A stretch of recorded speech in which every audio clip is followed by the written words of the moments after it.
अगर अपनी काबिलियत पर भरोसा होता तो किस बात का शहर में आज ढिंढोरा होता। आज कांग्रेस अपनी पहचान ही नहीं बल्कि अपना अस्तित्व भी खोती जा रही है और इसकी जिम्मेदार खुद कांग्रेस ही है।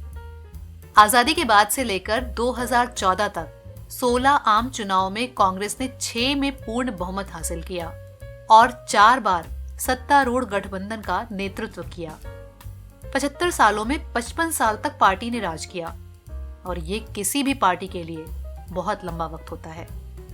पहले चुनाव में 364 सीटें जीतकर भारी बहुमत हासिल किया तो वहीं 16वीं लोकसभा चुनाव में 44 सीटों तक ही सिमट कर रह गई।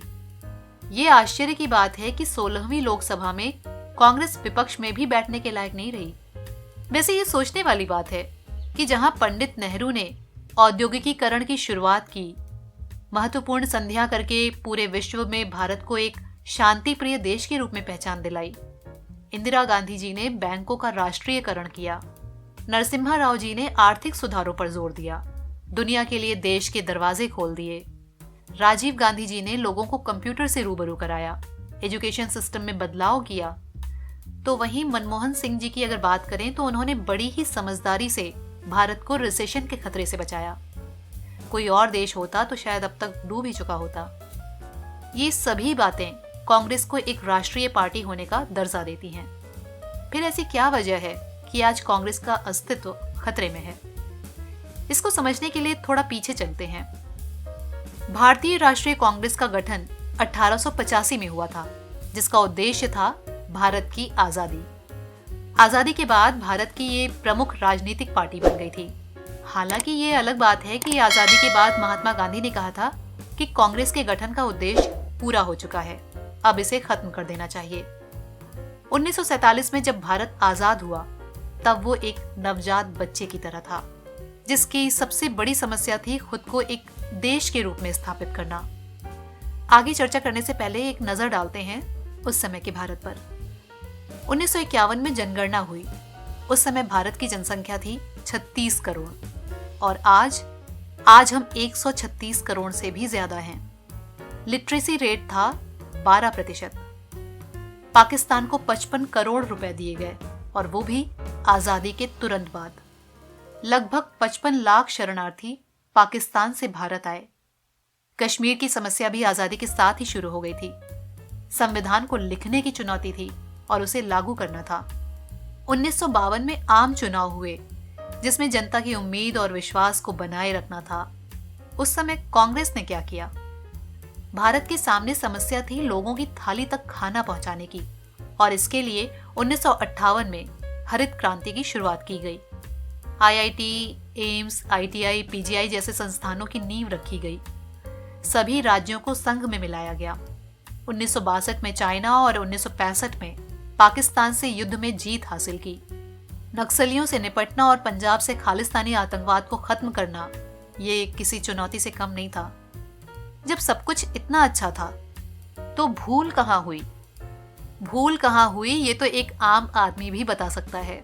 इसमें इतना आत्ममंथन या चिंतन करने की जरूरत नहीं है। जरा याद कीजिए अटल जी का भाषण, जब वो संसद में बहुमत सिद्ध नहीं कर पाए थे। उन्होंने कहा था कि मैं ऐसा नहीं कहूंगा कि पिछली सरकारों ने कुछ नहीं किया।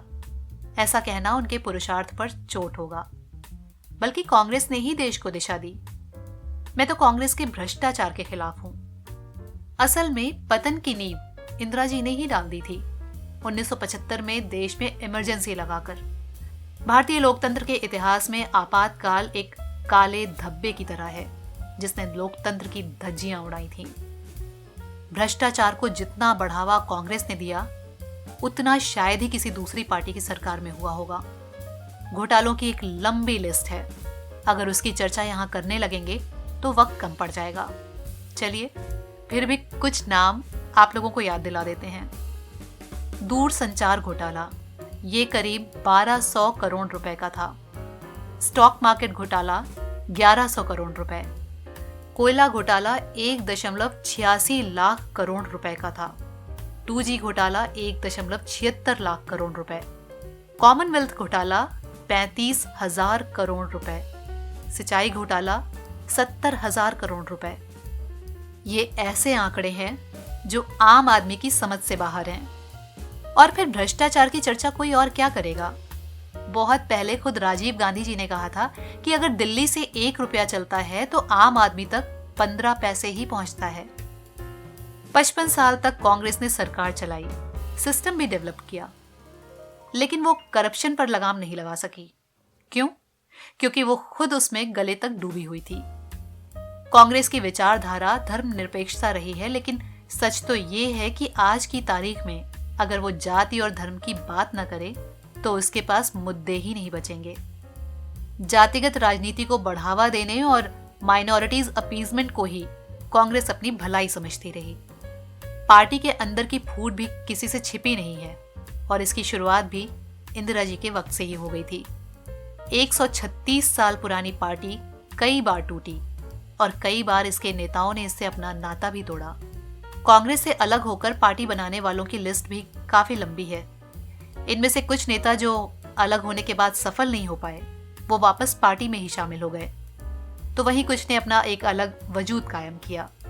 ऐसा नहीं है कि आज सब कुछ खत्म हो गया है या ठीक हो गया है, ये कला अभी भी जारी है। अब बात करते हैं पार्टी के लीडर की। अगर लीडर सही नहीं होगा तो पार्टी कैसे काम करेगी? पार्टी को गाइड कौन करेगा? साथ ही अगर पार्टी के सदस्यों की योग्यता को दरकिनार करके केवल वंशवाद पर ही ध्यान होगा तो पार्टी आगे कैसे बढ़ेगी? तो नेतृत्व की कमी भी एक कारण है कांग्रेस के पतन का। 28 साल से एक ही परिवार के लोग अध्यक्ष पद पर काबिज हैं। क्या कांग्रेस पार्टी में एक भी ऐसा नेता नहीं है जो पार्टी की बागडोर संभाल सके? आज कांग्रेस पार्टी नेशनल पार्टी नहीं बल्कि एक परिवार की जागीर बनकर रह गई है, जिसमें योग्य लोगों के लिए कोई जगह नहीं है। अगर पार्टी की नीतियों की बात की जाए तो कांग्रेस की कोई स्पष्ट नीति है ही नहीं। वो वही अपने घिसे पिटे ढर्रों पर ही चलना चाहती है। नया कुछ भी नहीं है करने के लिए उसके पास। कितने सालों से तो वादों और जुमलों से ही काम चलाया जा रहा है। इसके अलावा पार्टी में नए और युवा लोगों को मौका देने के बजाय पुराने लोगों को ही बड़े पद के काबिल समझा जाता है। इन्हीं सबके चलते वो समाज के हर तबके से कटती चली गई। इसके अलावा भी कई ऐसे कारण हैं जिससे कांग्रेस की छवि खराब हुई है। आज कांग्रेस विपक्षी पार्टियों के साथ है। वास्तव में विपक्ष की जिम्मेदारी क्या होती है? विपक्ष की जिम्मेदारी होती है सरकार द्वारा लिए गए गलत फैसले का विरोध करना, न कि हर काम की आलोचना करना। लेकिन कांग्रेस सही और गलत में फर्क करना भी भूल चुकी है। राष्ट्रीय सुरक्षा के मुद्दों पर समर्थन करने के बजाय उन पर सवाल उठाया, उनका खुलकर विरोध किया। आज भारत और चीन के बीच युद्ध की स्थिति बनी हुई है। ऐसी स्थिति में पक्ष हो या विपक्ष, सबको साथ होना चाहिए, न कि किसी को कटघरे में खड़ा करना चाहिए। कांग्रेस के नेता कभी भी बेवजह टिप्पणी करने से बाज नहीं आए। लोकतंत्र में जनता ही अपना मुखिया चुनती है, तो आप जनता को कैसे भूल सकते हैं?